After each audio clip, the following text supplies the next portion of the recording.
Hello class, let's get started on week 6. You have made it to legal week, and depending on your interest, this may be the greatest week in the entire course, or the most, how would I put this, unexciting week in the entire course. I love legal week. I hope my enjoyment, my passion for this subject will come through to you, and you will get excited about legal week too. So we get to talk about legal structures of your business, and we get to talk a little bit about licenses and taxes. A reminder, your project 2 is due this week. If you have not started on that, I invite you to stop this screencast and go back to week 4 screencast and begin project 2 forthwith, as some might say. That is a fairly time-consuming project. Depending on your website, maybe not quite as time consuming as project 1, but it will take up some time, especially in comparison to projects 3 through 6. Some of those will certainly take time. I just don't see them quite as time consuming as project 2 and 1, so please make sure that's taken care of.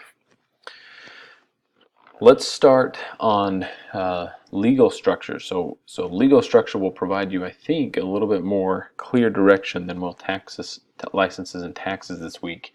But we will go through each assignment in some detail so you know what to expect. What we're trying to get to in this assignment is for you to consider different legal structures and which one might be right for your business. This hg.org Legal Business Structures website will give you a good overview, and I will go there in just a minute and point out some of the legal structures you should consider.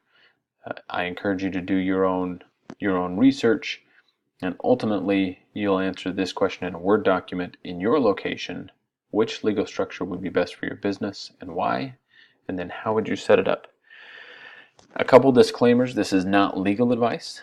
If you are really concerned about this, you may consult an attorney, but this is just education and an overview of the legal system in the United States.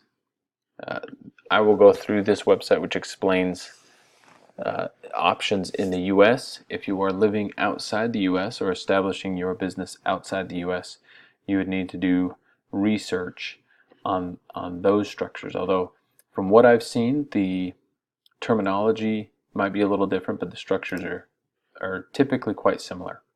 So I have gone over to hg.org now, this legal resources website, and this will walk you through various business structures. Again, I won't highlight all of these, but I will go through a handful. Number 1 is sole proprietorship. This is the most common, the simplest form of business. This is you establishing a business all on your own. You take on all the responsibility and you get to make all the decisions in a sole proprietorship. This is you essentially saying, this is my business, and holding that out to the world. The advantage, again, is you get to make all the decisions. The downside is that you don't protect your personal assets. We'll go through a limited liability corporation later that helps protect your assets, but the total control of the sole proprietorship is very common, especially for entrepreneurs, and many adhere to this legal structure. Business partnership is the exact same thing as a sole proprietorship, except for the fact that there are more than one persons involved that have control over the business. That can be 40-60, that can be 50-50, that's decided on by the partners, and there can be really as many partners as you like. It's not just 2 people, but you can split it as many ways as you'd like. All have a say in how the business runs, and all are at risk, and I will explain that in just a minute. The risks of a business partnership is similar to a sole proprietorship, where your personal assets are at risk in the event of a lawsuit. But the control of the business, especially for 2 or more people, is a big perk of the business partnership, and it is a very common form of legal structure. We won't go through CNS Corps. You can research those as you'd like. There are tax benefits to those, but we won't go into those in detail. The limited liability company. or a limited liability corporation. This is a very common form of business, especially nowadays. It's become quite common, and the advantage of a limited liability corporation is similar to the sole proprietorship and the business partnership. It's fairly low cost to establish this business. It might be a little bit more for the LLC. The advantage to the LLC is that you are essentially telling the world, I have limited liability in this business, meaning if I am involved in a lawsuit, your personal assets are typically protected, and the person who forms a lawsuit against a limited liability corporation can typically only take the assets, or only has access to the assets of the company, not of the business owner. So people like this because they can say, oh good, I'm safe from any sort of lawsuit, and I can form this LLC and everything's great. So again, they're typically fairly easy to form in comparison to some of these other legal structures, and are a very common form of business because they provide the protection.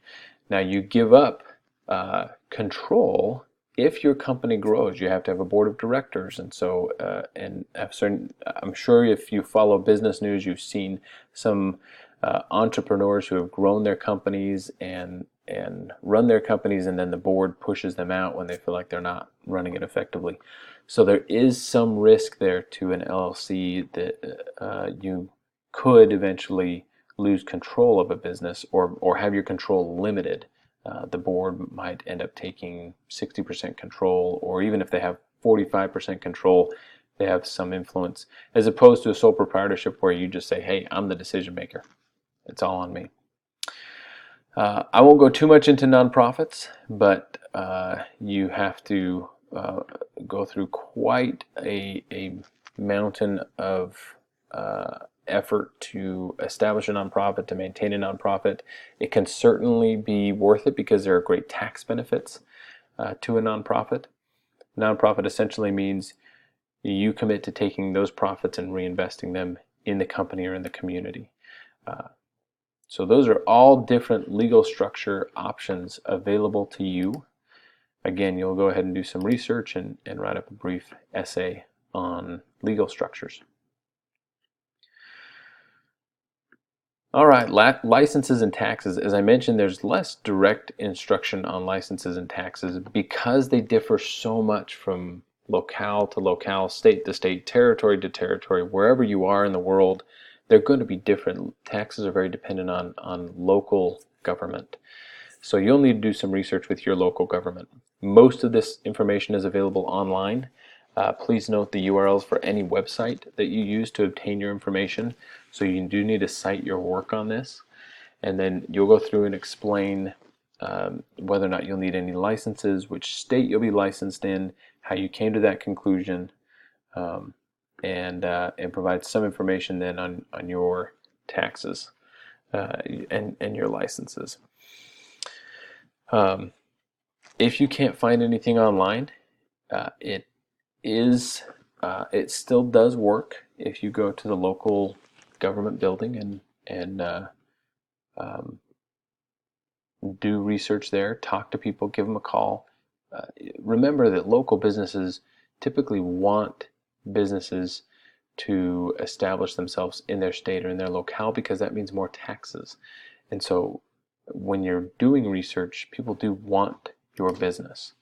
So consider that as you're reaching out to others and trying to fulfill that assignment. So that'll be about it. You'll have a discussion board.